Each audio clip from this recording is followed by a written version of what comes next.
You know how we can have parts of our brain working on different things at the same time? So the front part of my brain is thinking about my presentation. And you'll never guess what the back part of my brain was thinking on. No, actually it wasn't. I hadn't smelled anything yet.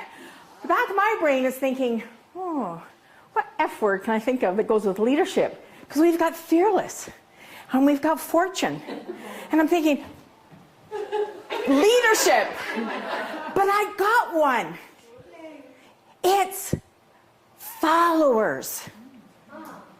Okay? Leadership. To be a leader, you need followers.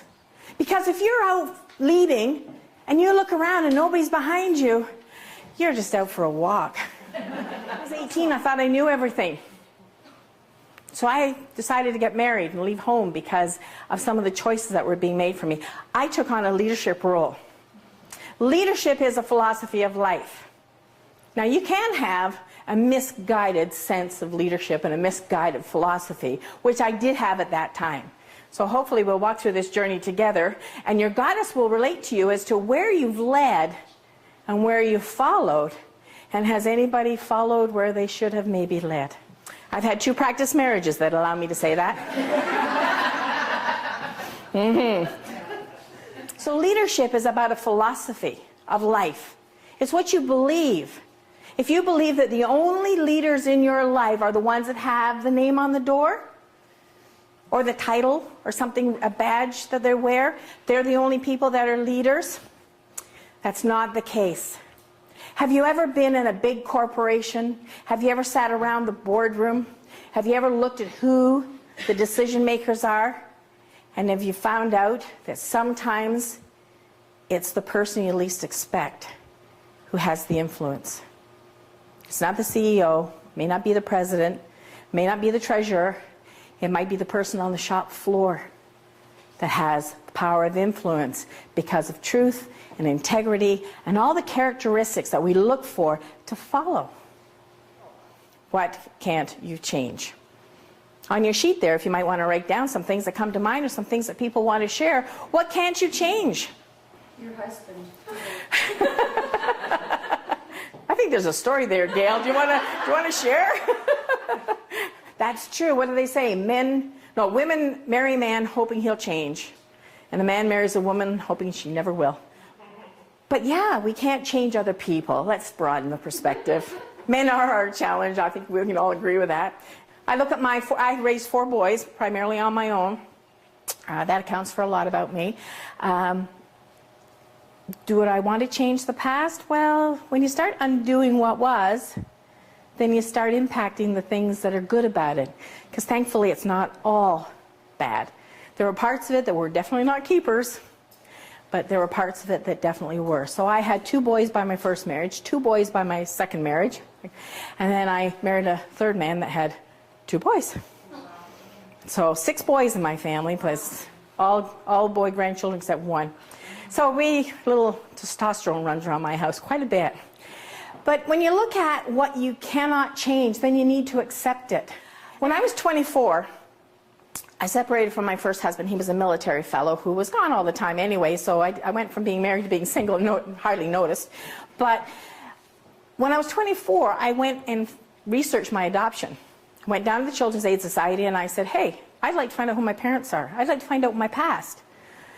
This is what I remember, but I don't know if I made it up or not. I've been telling myself the same story since I was 7. I didn't know if I'd made it up or how much was real in it. Anyway, long story short, a police officer shows up at my door one day. He hands me this note and he says, your Aunt Ruth wants you to call her. And I said, I don't have an Aunt Ruth. And the look on that man's face, I'll never forget. It's like, why do I get all the dumb jobs? Can't I be out fighting crime or doing something important? Anyway, courage is a tough word. It takes a lot of chutzpah, a lot of intestinal fortitude, a lot of telling well-meaning people to kind of butt out maybe. When I decided to quit my job and go back to school to become a high school teacher, you would not believe the people that told me how crazy I was. You can't do that. You got 4 kids. What are you going to do? It's going to take a lot of debt to do that. Are you crazy? Even the bank wanted their credit card back. Oh, wait a minute. I didn't have a credit card. They wanted my checkbook. I mean, they just really were not in favor of this single mother trying to do something. And I have a whole new understanding of people on mother's allowance. Oh my goodness. You've got to walk a mile in their shoes to feel for them. I could not live through that. I'd be in jail or on the front news of the paper for something other than doing well. It was just crazy, that whole system. But I did. I went back to school in spite of all those naysayers saying, you can't do that. You're not smart enough. You can't raise those kids like that. How are you going to go to school? Well, I'll tell you, I'd been working a lot. I'd been working 2 jobs sometimes to look after my kids. Going to school was easy. I didn't have to go to school every day. And yes, I had homework that I could do at the comfort of my own home. At least as much comfort as 4 boys would give you. And so I went to school and got 2 degrees in 3 years and 11 days. Not because I'm special, just because I did the research and figured out, I did the math, I could do this. But the people said, you can't do that. Was it courageous of me to do that? It wasn't courageous of me to go back to school. It was courageous of me to walk away from well-meaning friends. Pick your allies. It's very important that you hang out with the right people.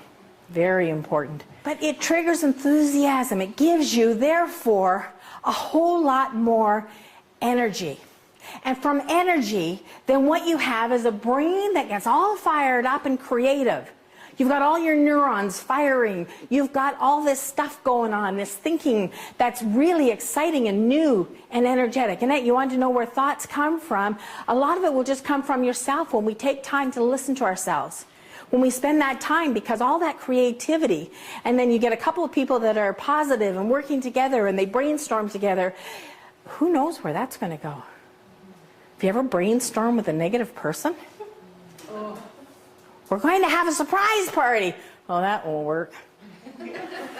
Yeah, well, we're going to have it at the board office. Nobody will come, and they hate the board office. Oh, but we'll have a cake, and we'll just have a happy Thursday party. We don't want you on the team. There you go. That's it. Say, go somewhere else. Nobody likes Thursday. Nobody will come. Like it's like pushing. Have you ever pushed a parked car? Once you get it rolling, it's okay. But you have a negative person that keeps putting the stop and the brakes on it. It's like, oh man, all the energy. The third